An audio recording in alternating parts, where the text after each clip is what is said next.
हे जो काम चाललं आहे ना हे सगळं पैशाच्या जोरावरती चाललं आहे आणि मूळ शेतकऱ्याला हे त्याचा गळा दाबून हे काम करायचं काम चालू केलेलं आहे. EIA-मध्ये ह्यातल्या बऱ्याचशा गोष्टींचा काही अभ्यास नाही आहे आणि EIA सुद्धा लोकांपर्यंत पोहोचवून लोकांना तो समजावून देणं किंवा अशा पद्धतीचं काहीही करण्यात आलेलं नाही. आणि सार्वजनिक जी जमीन असते त्याच्यामध्ये पण आहे, व्यक्तिगत जमीन, सार्वजनिक जमीन आणि तलाव या सगळ्यामध्ये हस्तक्षेप केलेला आहे. नमस्कार, मी प्राजक्ता.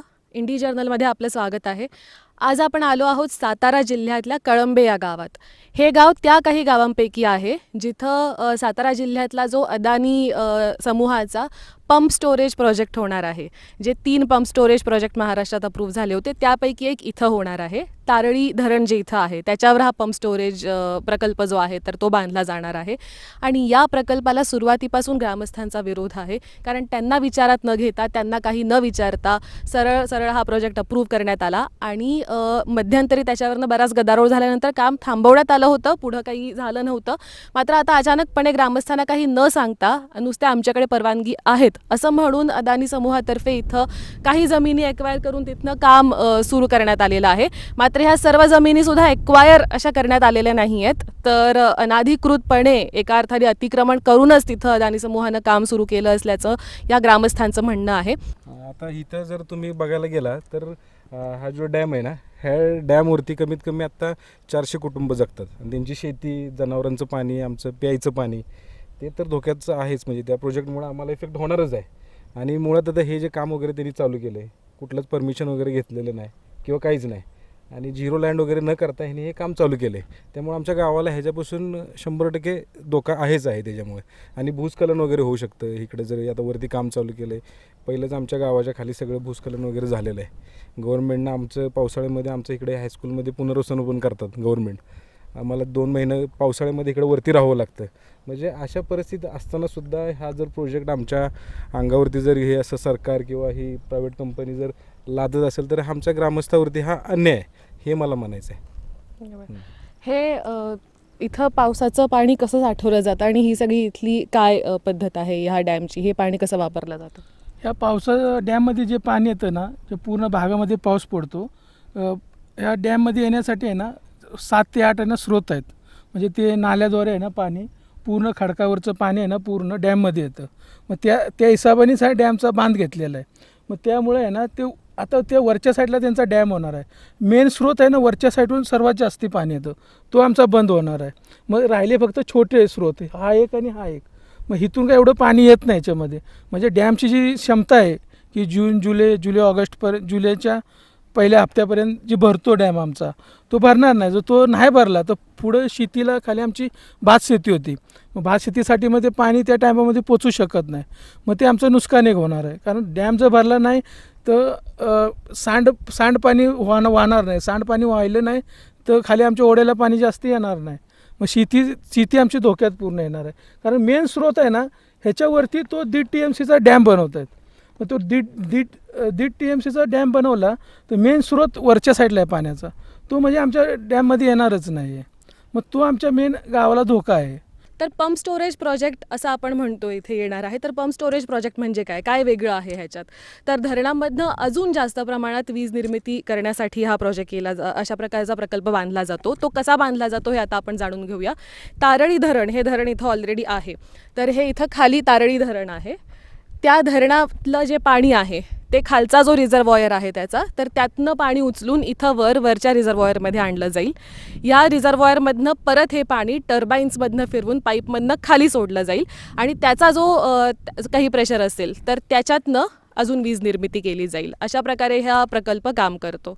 या प्रकल्पाची एफिशियन्सी खरंच नक्की किती आहे, ह्याच्यासाठी इतका खर्च करणं किंवा ह्याच्यासाठी एवढं हे जे आहे अशा प्रकारच्या जमिनी घेऊन अशा प्रकारचा प्रकल्प उभारणं खरंच गरजेचं आहे का, असा प्रश्न अनेक तज्ज्ञांनी विचारलेला आहे. आणि तो खरंच यशस्वी होतो का किंवा खरंच तो गरजेचा असतो का, यावर शंका खूप जणांनी उपस्थित केलेली आहे.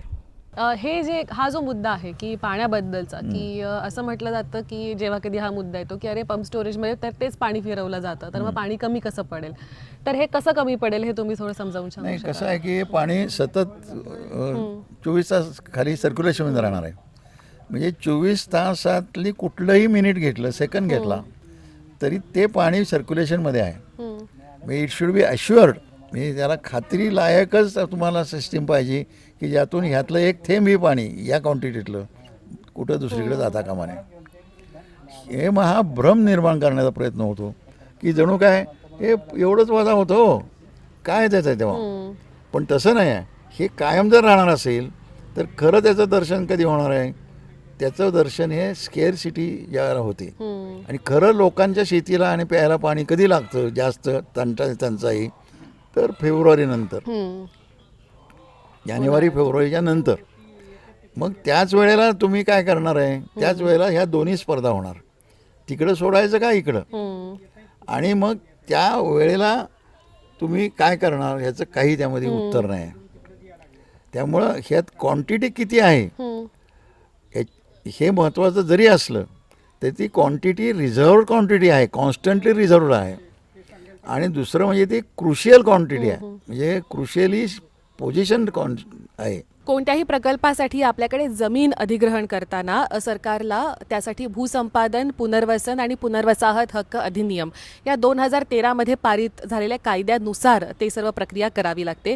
तर ह्याच्यामध्ये काय काय येतं की जेव्हा भूसंपादन करायचं असेल एखाद्या प्रकल्पासाठी, तर त्याच्यासाठी जे मोबदला लोकांना मिळेल तो जमिनीच्या मूल्यानुसार, त्यावेळेसच्या मूल्यानुसार योग्य मोबदला त्यांना मिळाला पाहिजे. दुसरं म्हणजे ही सर्व जी प्रोसेस आहे ती पारदर्शक असली पाहिजे, लोकांना त्याबद्दल सगळी माहिती असली पाहिजे की काय चाललंय, काय कसं काय चाललंय. जर पुनर्वसन करायची गरज असेल, आता मोठा जमिनीचा तुकडा जात असेल तर त्यासाठी नुसते पैसे देऊन उपयोग नाही, तर जमिनीच्या ऐवजी जमीन ही द्यावी लागते. आणि त्याचबरोबर स्थानिक स्वराज्य संस्थांची संमती त्यासाठी लागते, त्यांच्यासोबत कन्सल्टेशन करावं लागतं. मात्र आपल्याला दिसतं की बऱ्याच साऱ्या प्रकल्पांप्रमाणे तारळीमध्ये सुद्धा PSP साठी ही जी जमीन अधिग्रहण करण्यात आलेली आहे, तर त्यावेळेस लोकांनी तिथल्या गावांमधल्या लोकांनी, बाधित लोकांनी असे आरोप केलेले आहेत की यासाठी जमीन अधिग्रहण करताना त्यांची एका अर्थानं फसवणूक करण्यात आलेली आहे. आणि ती कशी हे आता आपण जाणून घेऊया. पहिले आमचे आजोबा पणजोबा होते, दोघं भाव होते, तर ते त्यांचा एक गट होता. आता त्याच्यानंतर त्यांची मुलं झाली, म्हणजे मुलं झालीत, तर ते असं कसं फॅमिली वाढत गेले. पण आता कसं पहिलं कसं होतं की ते सामायिक क्षेत्र होतं आमचं, पूर्ण वाटप केलं नव्हतं. तर आम्ही काय म्हणजे आमचे तेव्हा वडील आजोबा वगैरे काय बोलायचे की बा एका आजोबाला हे दिलं की तू हे शेत कर, आम्ही हे करतो, दुसऱ्या आजोबाला ते दिलं, चुलत्याला ते दिलं, असं होतं. पण ते जे क्षेत्र आहे ना, पूर्ण जो गट आहे ना, नावं सर्वांचीच आहेत म्हणजे त्या क्षेत्रामध्ये की नावं सर्व, पण त्याच्यामध्ये एक लिहिलेलं आहे सामायिक क्षेत्र म्हणून, म्हणजे दळेवाळी केलेली नाही, फक्त तोंडी आपलं घरगुती दिलेलं, हे तुम्ही शेत करा, आम्ही हे शेत करतो. आणि त्याच्यामध्ये प्रॉपर सातबाऱ्यावरती ना प्रॉपर नाव आहेत. हे जरी सर्वांची सातबाऱ्यावरती नाव असली तरी खाली लिहिलेलं आहे की हे सामायिक क्षेत्र आहे. आता त्यातल्या काही आमच्या चुलत्यांनी जमीन विकली, काय असेल त्यांचं काम विकली, पण तिने असं नाही म्हणून विकली की हितच माझी आहे म्हणून जमीन, फक्त माझं या सातबाऱ्यामध्ये नाव आहे, माझी एवढी गुंठ जमीन आहे, तेवढीच विकलेली आहे. पण तिने असं लेखी दिलं नाही की हाच माझा असा सरळ गट आहे किंवा असा माझा आडवा गट आहे, असं काही लेखी दिलेलं नाही आहे. आता जे ह्यांनी हे केलेलं जबरदस्ती, ही तिने स्वतःच्या मनाने त्यांना कशी रस्ता पाहिजे त्या हिशोबाने दंडीलशाहीने हे काम केलेलं आहे. तुमची पण जमीन ह्या सामायिक क्षेत्रामध्ये आहे, तुम्ही म्हणाल की त्याच्यामुळे तुम्हाला पण आमच्या सामायिक क्षेत्रामध्ये आहे. पण त्यांनी काय केलं, दगडचा भाग आहे का नाही, ते म्हणतात सोडला आम्हाला, आम्ही मूळचं मालक आहे, मूळच्या मालकाला दगडाचा भाग, आणि जे आत्ता घेतलंय त्यासनी सपाट रान, असं चाललंय यांचं. बरोबर, म्हणजे त्या दगडाच्या भागाचा तुम्हाला काही उपयोग होणार नाही आमचा. बरोबर. ज्यावेळी आम्हाला 8-10 दिवसानं आम्हाला माहीत पडलं, आता आम्ही राहतो खाली, माहीत पडल्यानंतर आम्ही वरती आलो की आम्ही जरा काम बंद करून टाकलं. बाबा आमची अजून फाळणी झाली नाही तर तुम्ही काम सुरू कसं काय केलं.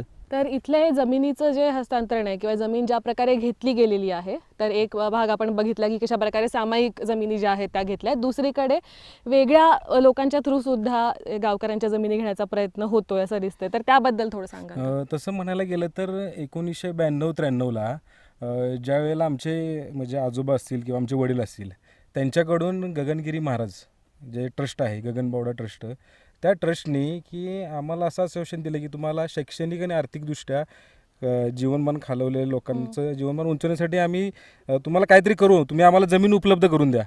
तर आम्ही 92च्या वेळेला आम्ही ती जमीन त्यांना उपलब्ध करून दिली होती. तर ती जमीन अजून म्हणजे त्याच्यामध्ये त्यांनी काहीच केलं नाही आणि तसंच पडलेलं आहे सगळं. फक्त एक त्याच्यामध्ये हायस्कूल खोललेलं आहे, त्याच्या व्यतिरिक्त काहीच नाही. आणि जर आम्हाला म्हणजे प्रकल्प एखादा नको असता तर आम्ही ही जमीन पहिलीच दिली नसती.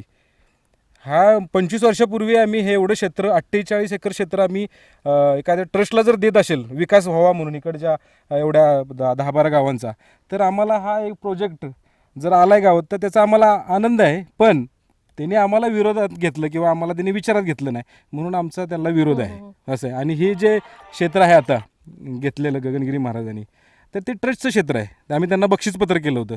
तसं कायद्याने बघायला गेलं तर बक्षीसपत्र हे तुम्ही किंवा ती ट्रस्टची जमीन तुम्ही भाड्याने किंवा कुणाला विकू पण शकत नाही. तरीसुद्धा ह्या कंपनीनं त्या क्षेत्रामध्ये काम चालू केलं. त्यांनी कुठलं परमिशन घेतलं आहे आम्हाला काही माहीत नाही. आम्ही गगनगिरी महाराज ट्रस्टचे जे अध्यक्ष आहेत आशिष महाराज यांना पण विचारलं जाऊन, ते म्हटले आम्ही कुणाला काही परमिशन दिलेलं नाही आहे किंवा आम्ही त्यांना सांगितलं पण नाही की काम चालू केलं आहे म्हणून त्याच्यामध्ये. तुम्ही तुमच्या ग्रामपंचायतीला विचारा. आम्ही ग्रामपंचायतीला विचारणारच आहे बाबा तुमच्याकडनं काय त्यांनी परमिशन घेतलं की नाही.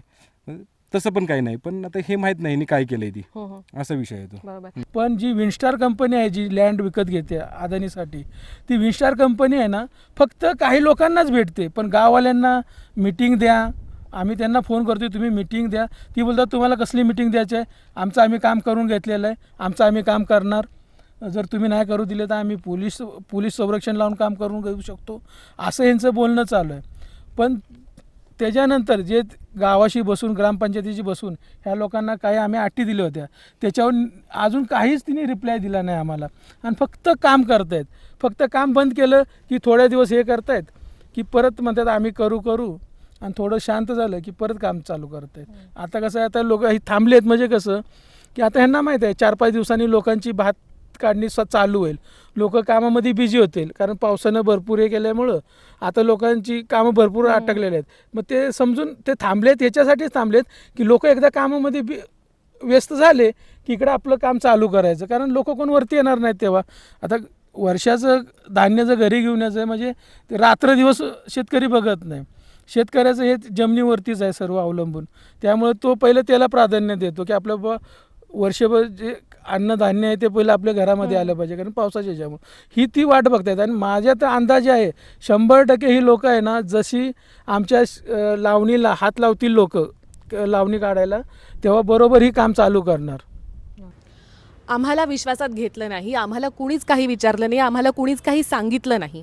आपण महाराष्ट्रातले कुठलेही प्रकल्प बघूयात. वाढवण बंदर असू देत, मुरबे बंदर असू देत, बारसू सोलगावचा जो रिफायनरीचा प्रकल्प योग घातला होता तो असू देत, किंवा शक्तिपीठ महामार्ग असू देत, या प्रत्येक ठिकाणी जे बाधित लोक आहेत आणि बऱ्यापैकी यातले शेतकरीच आहेत, तर या सर्वांचं हेच म्हणणं आहे की आम्हाला कुणी काही विचारलंच नाही. एवढा मोठा प्रकल्प, एवढे मोठे परिणाम करणारा प्रकल्प आमच्या भागात येतोय, आमच्या जमिनी जात आहेत, आमच्या व्यवसायावर आणि आमच्या घरांवर, आमच्या जीवनावरच त्याचा परिणाम होतोय, आणि आम्हाला कुणी ह्याबद्दल विचारलंच नाही, आम्हाला विश्वासातच घेतलं नाही, आमच्याबरोबर काही बैठकी झालेल्या नाही आहेत, असंच प्रत्येक ठिकाणचं म्हणणं आहे. आणि तारळी PSP जवळ सुद्धा लोकांचं हेच म्हणणं आहे की आम्हाला न विचारता किंवा आम्हाला काही न सांगता सुद्धा आमची जमीन घेण्यात आलेली आहे आणि इथं काम सुरू करण्यात आलेलं आहे.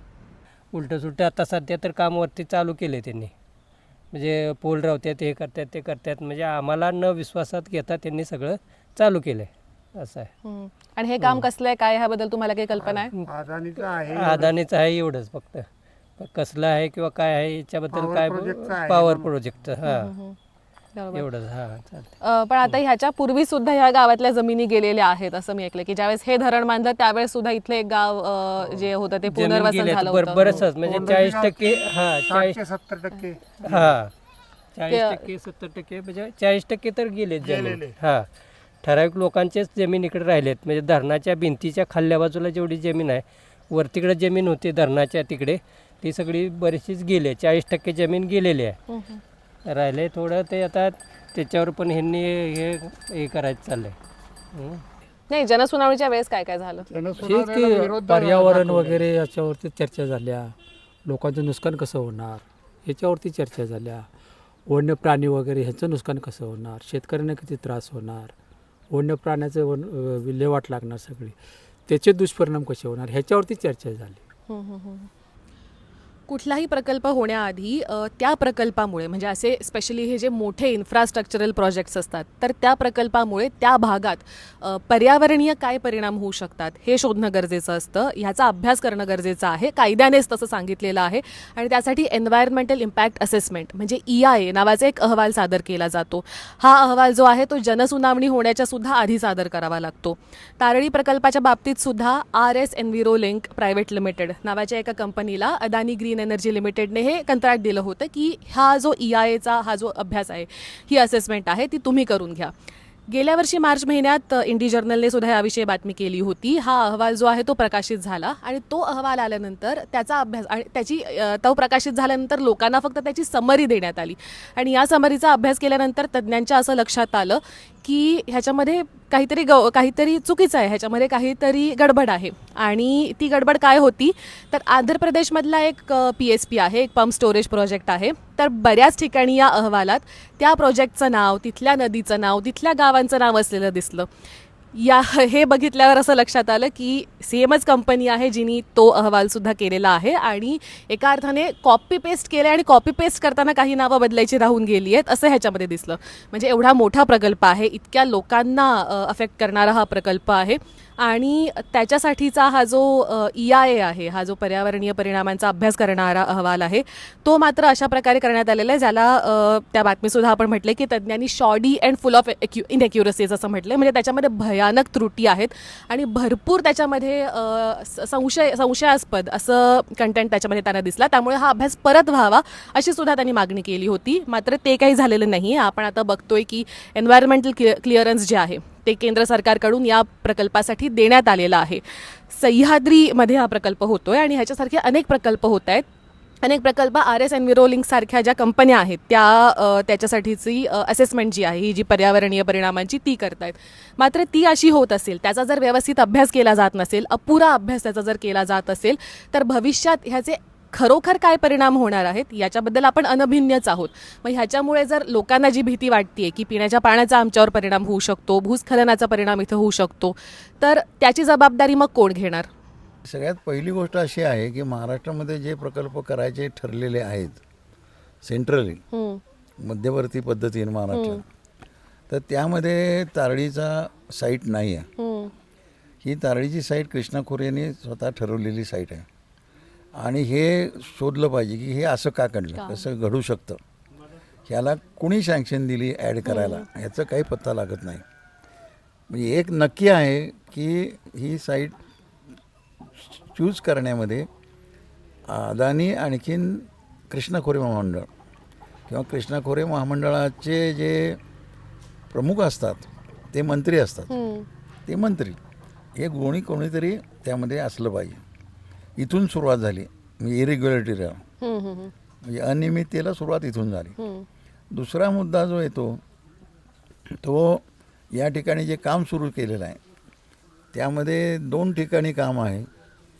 तर एक ठिकाण आहे ते धरणाच्या बॅकवॉटरच्या पाठीमागे आहे आणि दुसरं आहे ते वर डोंगरावर आहे, त्याच्यावर एक तलाव आहे आणि त्या तलावाच्या शेजारी त्या गावाच्या शेजारी तिथं काम चालू आहे. तर यामध्ये 2 प्रकार आहेत की खाली जे काम चालू आहे धरणाच्या बॅकवॉटरला त्याच्या वरच्या बाजूला एक तिथंच वसलेलं गाव पुनर्वसन म्हणजे तिथंच वसणं असं सुद्धा पॅटर्न आहे. तसं ते तिथं गाव वसलेलं आहे. तिकडं जायचा तो रस्ता आहे आणि इकडून आतल्या बाजूला जाण्याचा तो रस्ता आहे. त्या रस्त्यावर सरळ यांच्या मशिनरी कायम तिथे असतात आणि तो रस्ता अनेक वेळा आम्ही पाहिला, तो अत्यंत सगळं रबल वगैरे त्यामध्ये असते आणि त्याच्या वरच्या बाजूला जे आहे डोंगर आहे तर तिथंसुद्धा त्यांनी उकराउकरी केलेली आहे आणि बऱ्यापैकी तिथे सपाट करून ते एक एस्केवेशन केल्यासारखं करतात. तिथे म्हणजे एस्केवेट करून एक सपाट करण्याचं जे प्रोसेस चालू आहे. आणि हे ज्यावेळेला आम्ही पाहिलं त्यावेळेला त्यांना आम्ही विचारलं की काय आहे हे सगळं, म्हणजे कसं काय काम चाललं आहे तुमचं इथं. तर त्यांनी म्हणले आम्हाला काय माहीत नाही. म्हणजे इथे ते प्रमुख आहे इथला, त्याचा फोन नंबर घेतला तर त्यांनी काय आज तक तो फोन काही उचललेला नाही आहे. आणि यातून आम्ही शोध घेतला तर हे काम मला परवानगी कोणी दिलेली नाही. मग वरचं जे दुसरं काम आहे डोंगरावरचं तलावाच्या काठचं त्या गावातले काही एजंट आहेत, त्यांनी हे केलेले आहेत, स्वतःकडे घेतलेले आहेत. परंतु ज्यांच्या जमिनी आहे, ज्यांचं त्यात नुकसान होणार आहे, अशा लोकांनी जाऊन तिथं मध्ये विरोध केला. आणखीन तुम्ही त्यांना न विचारता त्यांच्या जमिनीत काम चालू केलेलं आहे. नंतर तलाव हा सार्वजनिक आहे, ते तलावाच्यामध्ये इंटरव्हेन्शन होईल अशा तऱ्हेनं काम चालू केलेलं आहे. आणि सार्वजनिक जी जमीन असते त्याच्यामध्ये पण आहे, व्यक्तिगत जमीन, सार्वजनिक जमीन आणि तलाव या सगळ्यामध्ये हस्तक्षेप केलेला आहे. आणि हे काहीही परवानगी नाही, म्हणजे हे बिनदिक्कतपणे केलेलं आहे. याचा अर्थ असा की यांना अमरपट्टाच आहे, म्हणजे बिनपरवानगीचं काम करण्याची परवानगी असल्यासारखं आहे. तर इथं हे जे तारळी धरण जे आहे ते जेव्हा बांधलं गेलं काही वर्षांपूर्वी, तर त्यावेळेस जी सगळी प्रक्रिया झाली तर ती कशी होती? म्हणजे त्यावेळेस सुद्धा तुम्ही जमिनी दिल्या होत्या, तर त्याच्या आधी तुम्हाला विचारण्यात आलं होतं का, विश्वासात घेण्यात आलं होतं का? विश्वासात घेण्यात आलं होतं. काय काय कशा मीटिंग्स वगैरे झाल्या होत्या? हा झाले होते किंवा भारत पाटणकर श्रमिक मुक्ती दल संघटना त्यांनी भाग घेऊन चांगल्या पद्धतीने सगळं कार्य केलं. मग त्यावेळेस हे की काय किती जमिनी घेऊन जाणार आहे, त्याचा तुम्हाला मोबदला काय नाही, मिळणार आहे, हे सगळं तुम्हाला आधी सांगितलं होतं? हो, पुनर्वसन 1 गुंठा गेला तरी त्यांना उदरनिर्वाह भत्ता किंवा पुनर्वसन शेती प्लॉट मिळालीत. सहसा जेव्हा अदानीशी संबंधित अशा प्रकारची कुठलीही बातमी येते, भरपूर प्रोजेक्ट्समध्ये ते आहे, त्यामुळे भरपूर ठिकाणी अशा बातम्या येतात, त्यावेळेस प्रत्येक वेळा ते असं म्हणतात की ह्या बातम्या एकतर्फी आहे, आमची बाजू कोणी जाणून नाही घेतली, आमच्यावर हा फक्त हल्ला आहे. म्हणून ह्या बातमीसाठी ही बातमी एकतर्फी होऊ नये म्हणून त्यांची बाजू जाणून घेण्यासाठी आम्ही त्यांचं जे प्रकल्पाचं तिथं कार्यालय आहे, साईटवर जे त्यांचं कार्यालय आहे तिथं आम्ही गेलो. तिथं जाऊन वेगवेगळ्या ऑफिसेसमधनं एकतर आम्हाला आधी इथं नाही, तुम्हाला वर जावं लागेल, वरच्या ऑफिसमध्ये जावं लागेल, असं करून फिरवण्यात आलं. आणि जेव्हा आम्ही तिथं गेलो तेव्हा खूप प्रयत्न केला त्यांच्याकडून माहिती घ्यायचा, आणि त्यांना म्हटलं आम्ही समजू शकतो की तुम्ही ऑथराईज नाही आहात ही बातमी ह्याच्याबद्दल माहिती देण्यासाठी, तर तुम्ही आम्हाला फक्त गाईड करा की आम्ही कुठं जाऊ शकतो, आम्ही कुणाला ह्याच्याबद्दल विचारू शकतो, आम्हाला एखादा फोन नंबर द्या, तुमच्या मुख्य ऑफिसचा आम्हाला पत्ता द्या, आम्ही तिथं जाऊ. यातलं काहीही करायला तिथल्या अधिकाऱ्यांनी सरळ नाही म्हटलं.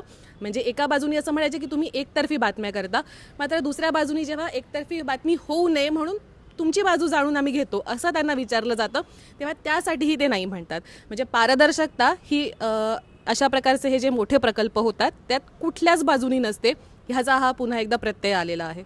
ठीक आहे ना, आम्हाला मग समजा ऑथराईज समजा साताऱ्यात असेल कोणी तर आम्ही साताऱ्यात जाऊन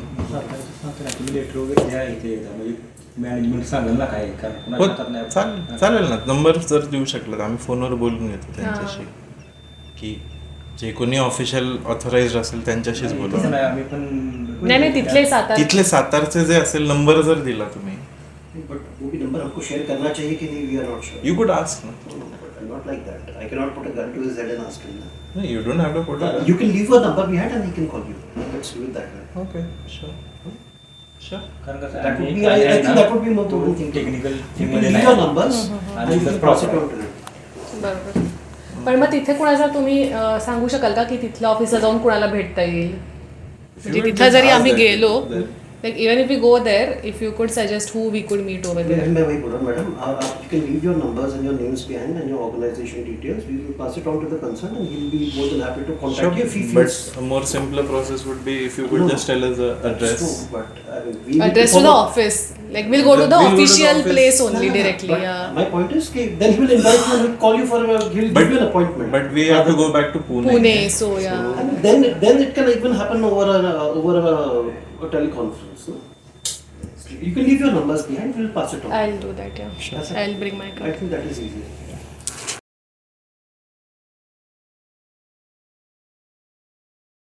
जेव्हा अशा प्रकारचे कुठलेही प्रकल्प येतात मोठे आणि स्थानिक लोक ग्रामस्थ जेव्हा त्यांना विरोध करतात तेव्हा त्यांच्यावर एक लेबल चिकटवलं जातं की हे विकास विरोधी आहेत, ह्यांना विकासच नको आहे, किंवा हे देशाच्या हिताचा विचार करत नाही, देशाच्या हिताचे हे जे प्रकल्प आहेत त्याला हे विरोध करतायत, हे देशद्रोही आहेत, अशी लेबल्स चिकटवणं खूप सोपं असतं. पण या लोकांना खरंच विकास नको आहे का? त्यांना विकास हवा आहे, पण कोणता विकास? म्हणजे विकासाचे जे इतर अनेक असंख्य पर्याय आहेत, तिथले जे स्थानिक उद्योग आहेत त्यांना बळकटी देणं, स्थानिक पद्धतीने रोजगार निर्माण करणं, तिथं शाळा नाही आहे, तिथं आरोग्य व्यवस्था चांगली नाही आहे, चांगले रस्ते नाहीत गावागावापर्यंत पोहोचवायला, तर हे सगळे जे पर्याय आहेत त्यांना पूर्णपणे बाजूला सारून फक्त एक मोठा प्रकल्प आणायचा, तो लोकांवर अक्षरशः लादायचा आणि त्याच्याबद्दल लोकांचं काहीही म्हणणं असलं ते ऐकूनच नाही घ्यायचं आणि एवढं सगळं करून सुद्धा पर्यावरणाचा ऱ्हास करून लोकांचं जे आयुष्य आहे ते पूर्णपणे विस्कळीत करून ह्या प्रकल्पाचा खरंच काही फायदा होणार आहे का, त्यातून साध्य काय होणार आहे, खरंच ते प्रकल्प इतके गरजेचे आहेत, खरंच ते प्रकल्प फिजिबल आहेत का, ह्याबद्दल सुद्धा कोणतंही स्पष्टीकरण न देणं हे आपल्याला सगळीकडे चाललेलं दिसतंय. हे ॲक्च्युली टोटली धरणाची जी स्टार्ट आहे हा त्यावेळेला वाटप होऊनच झालेलं आहे. हे ॲक्च्युली इंग्रजांच्या काळात ह्या धरणाचं पाण्याचं वाटप हे क्लिअर झालेलं आहे आणि त्यानंतर राहिलं पाटबंधारे विभागानं या लोकांच्यापर्यंत दिलं आहे. अगदी मानखटाला गेलेलं पाणी या सगळ्यांची जर हिशेब केला तर जवळजवळ 5.5 TMCचं धरण आहे आणि या सगळ्यातनं जर आमचे वाटप झालेलं पाणी असेल तर अडाणी हा आमच्यातलं पाणी कुठं नेणार. बरं, त्यांचे स्पष्ट बोलायला तयार नाहीत, तुम्ही प्रत्यक्षात बघितलं आहे. कुठली गोष्ट त्यांना विचारायला गेलं तर ते सांगत नाही आहेत. ॲक्च्युली पाणी उचललं आणि तिथंच ठेवणार, आम्हाला यांचं पाणी लागणार नाही, अशा पद्धतीची त्यांची भाषा आहे. ॲक्च्युली तसं नाही आहे. तर यांची तो प्रोजेक्ट आहे, तो प्रोजेक्ट कसा आहे तर आम्हाला कळलेला विषय आहे की हे पाणी उचलणार सोडणार कमी दरातल्या विजेनं पाणी उचलणार आणि ते पाणी सोडणार. पण ॲक्च्युली खरं तर हा सगळा गोलमाल आहे यांच्या संदर्भातला. आणि हे जर बघितलं तर असं लक्षात येतं की आमच्या सगळ्या म्हणजे खरं तर आम्ही कृती समितीत आहोत. आमचं गाव खाली म्हणजे इंदोली, आम्ही या भागातल्या लोकांच्याकडचा असा प्रश्न झाला आहे की आम्हाला ज्या वेळेला हे स्कीम्स वगैरे इथल्या झालेले आहेत, या स्कीमांनी पाणी उचललेलं आहे आणि त्यांना म्हणजे एवढा खर्च गाठलेला आहे. जवळजवळ 27,000 हेक्टर क्षेत्र ह्याच्यावर भिजणार आहे आणि त्याच्यावर इतका मोठा परिणाम होणार आहे की लोकांना अजिबात समजायलाच तयार नाही आहे. आज आम्ही त्यांच्याकडं हे अडाणींचा जो प्रोजेक्ट आहे त्याच्याशी आम्हाला मोठं देणं घेणंच नाही आहे. आमचा प्रश्न आहे की आमच्या स्वतःच्या पाण्याचा जो हक्क आहे तो जर तुम्ही जर हिसकावून घेणार असाल तर आम्हाला लढून तुमच्याकडून तो हिसकावून घ्यावाच लागेल. आता या बंधाऱ्यावरून येते पाणी रामगडीवरून ते बंद होणार किंवा हे पण दूषित पाणी आहे ते सोडणार आहे इकडं. मग नाही झाला तर योग्यच आहे, होच नाही.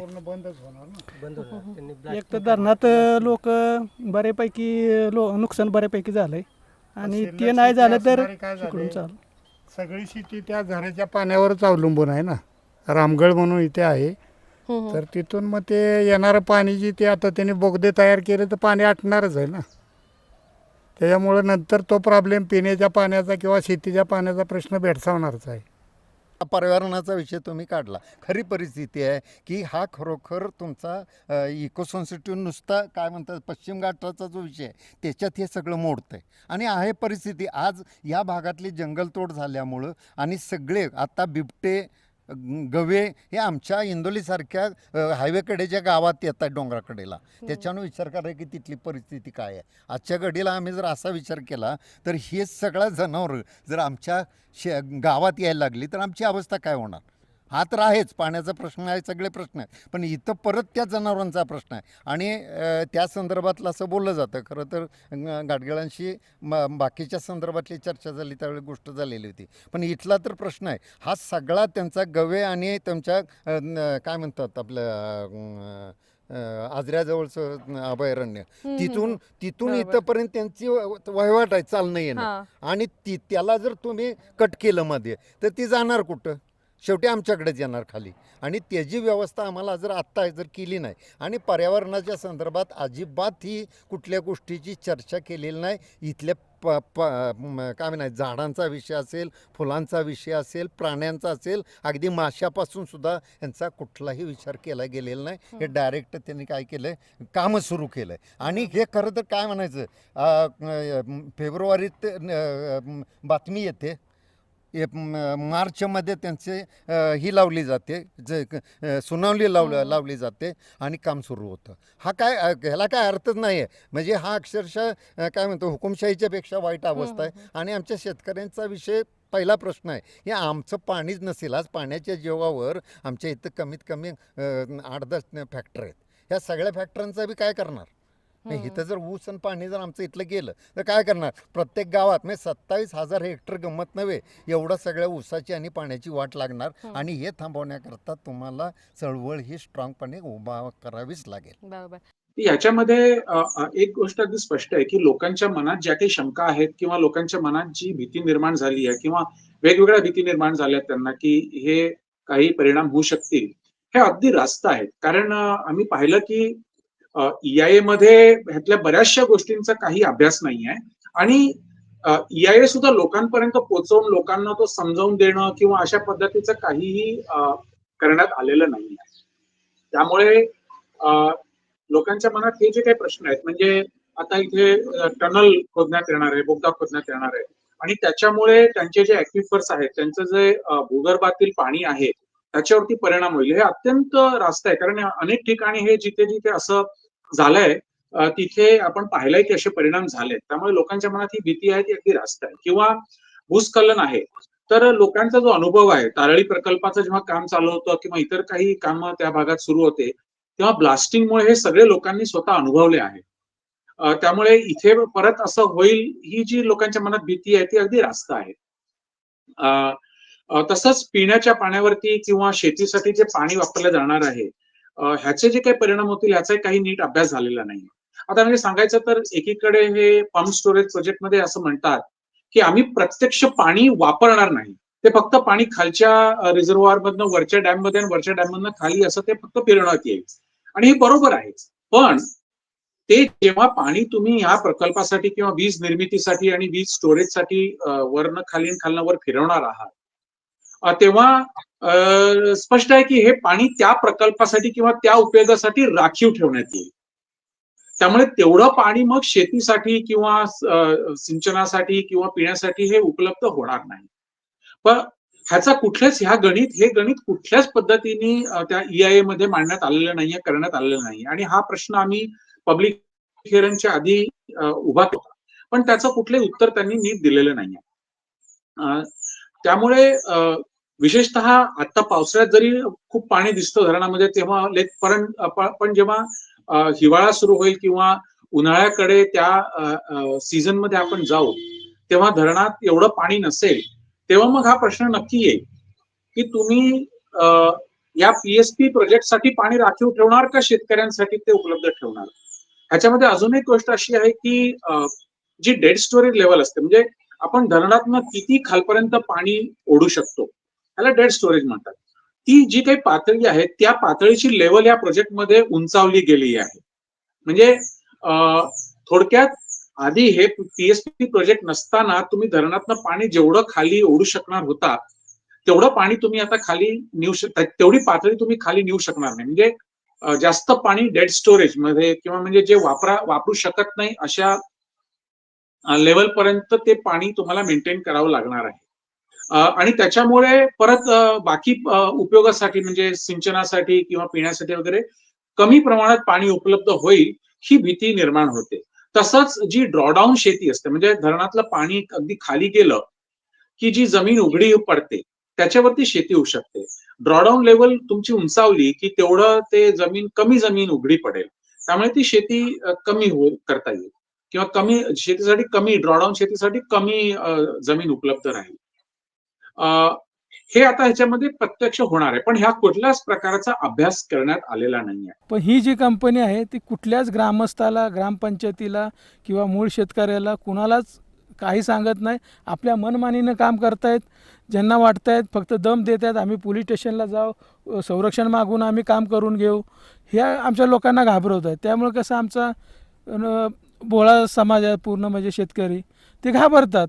मग ते वरती यायला घाबरतात, उद्या जर केस झाली तर कोण कोर्टापर्यंत जाईल, कोण फेऱ्या मारेल, असं काही लोक त्यांना घाबरवतात. मग त्यामुळं कशी आमची सामान्य लोक असले ज्ञान कमी आहे, आमच्या भागात डोंगरपठार आहे, त्यामुळे लोकांना ज्ञान कमी आहे आणि शिकलेली पहिल्यापासून कमी आहेत. त्याच्यामुळं कसं होतं आहे, घाबरतात लोक की बाबा पोलीस स्टेशनला गेलं तर पैसे जातील वगैरे आणि काय काय त्रास होतात की ते केसला पैसे जाणार, परत वकील हे करा. त्याच्यामुळे लोकांना काही आहेत असे लोक गावामध्ये कंपनीनं वगैरे काही हाताशी धरून लोकांना घाबरवण्यासाठी, त्यांना काय चाय पाणी देऊन घाबरवण्यासाठी ठेवलेलीच आहेत. ते काय प्रत्येक कंपनी करते आणि हे जो काम चाललं आहे ना, हे सगळं पैशाच्या जोरावरती चाललं आहे आणि मूळ शेतकऱ्याला हे त्याचा गळा दाबून हे काम करायचं काम चालू केलेलं आहे ह्या लोकांनी.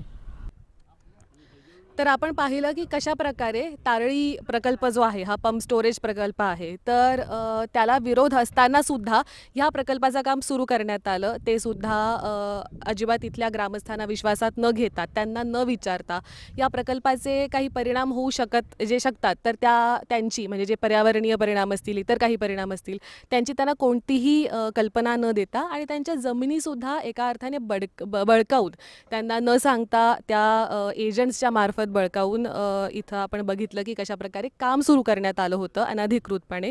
मात्र आपल्याला ही जी पद्धत आहे, ही अशा प्रकारची पद्धत वेगवेगळ्या प्रकल्पांच्या बाबतीत वेगवेगळ्या ठिकाणी संपूर्ण राज्यातच, देशभरातच दिसते, पण राज्यात आपण अधिक आपल्याला मला असं वाटते की आपण अधिक तीव्रतेने हे वेगवेगळ्या ठिकाणी, मग बंदराचा प्रकल्प असू देत, रिफायनरी असू देत, रस्ता असू देत, प्रत्येक ठिकाणी अशा प्रकारे बळजबरी करून नागरिकांना फसवून किंवा त्यांना न विचारता आणि त्यांच्या विरोधाला न जुमानता अशा प्रकारचे प्रकल्प पुन्हा पुन्हा येताना आपल्याला दिसत आहेत. आणि असेच अदानीसारखे मोठमोठे प्लेयर्स त्याच्यामध्ये इन्वॉल्ड असलेले आपल्याला दिसत आहेत. आणि दुसरी एक महत्त्वाची गोष्ट म्हणजे अदानी समूह, आपल्याला माहिती आहे की गेल्या महिन्यातच जे एक मोठं प्रकरण झालं होतं, ज्याच्यामध्ये देशभरातल्या वेगवेगळ्या पत्रकारांना नोटिसेस आल्या होत्या. अदानी यांच्याबद्दल वार्तांकन केलं तर त्याबद्दल त्यांच्यावर नोटिसेस आल्या होत्या. एक गॅग ऑर्डर आली जी नंतर मागं घेण्यात आली. तर आपण बघतो की अभिसार शर्मा असतील किंवा राजू परुळेकर असतील, अशा पत्रकारांवर तुम्ही फक्त एकेरी वार्तांकन करता असा आरोप करून त्यांना नोटिसेस पाठवणं, त्यांच्यावर क्रिमिनल डेफमेशनचे गुन्हे दाखल करणं, अशा प्रकारची कामं एका ठिकाणी अदानी समूह करतोय. मात्र दुसरीकडे जेव्हा आपण त्यांची बाजू घ्यायला जातो, आज ह्या प्रकल्पाच्या ठिकाणी जेव्हा हे सर्व ग्रामस्थांची बाजू ऐकायला आलेली असताना त्यांना त्यांच्या अधिकाऱ्यांना जाऊन भेटण्याचा प्रयत्न केला. इथं उपलब्ध असलेले अधिकारी जर बोलत नसतील तर कुणाशी बोलता येईल, कुणाशी संपर्क साधता येईल, हे अतिशय सर्व प्रक्रियेनुसार हे करायचा प्रयत्न केला असता सुद्धा त्यांनी काहीही रिस्पॉन्ड केलेलं नाही आहे. त्यांनी फोन नंबर सोडा, साधा ईमेल ID द्यायला सुद्धा नाही म्हटलेलं आहे. तर ह्यावरूनच त्यांना एंटरटेन करायचं नाही आहे, त्यांना कुणालाही उत्तरं द्यायची नाही आहेत, त्यांना ही अकाउंटेबिलिटी, ही जबाबदारीच नको आहे. मात्र एका बाजूला हे सगळं करून दुसरीकडे मात्र तुम्ही एकेरी वार्तांकन करता आणि तुम्ही आमची बाजू घेत नाही, हे म्हणण्याची मात्र त्यांना मुभा हवी आहे, हे आपल्याला दिसतं. आणि हे अदानी समूहाबद्दल असलं तरी अशा प्रकारचे इन्स्टन्सेस, अशा प्रकारच्या घटना आपल्याला सर्व हे जे मोठे कॉर्पोरेट्स आहेत आणि त्यांचे जे काही प्रकल्प आहेत त्यांच्या बाबतीत होताना दिसतात. तर हा होता इंडी जर्नल रिपोर्टाज. हा विषय तुम्हाला महत्त्वाचा वाटत असेल तर हा व्हिडिओ नक्की शेअर करा, जास्तीत जास्त लोकांपर्यंत पोहोचवा. या विषयाबद्दल तुम्हाला काय वाटतंय, तुमचं काय म्हणणं आहे हे कमेंट्समध्ये नक्की कळवा. हा व्हिडिओ लाईक करा. यासारखे वेगवेगळे मुद्दे असतील, मग पर्यावरणीय असतील, सामाजिक असतील, ते कव्हर करणारे अनेक व्हिडिओज आम्ही या चॅनलवर केलेले आहेत. ते बघण्यासाठी आणि पुढेही बघत राहण्यासाठी हे चॅनल सबस्क्राईब करा आणि पाहत रहा इंडी जर्नल.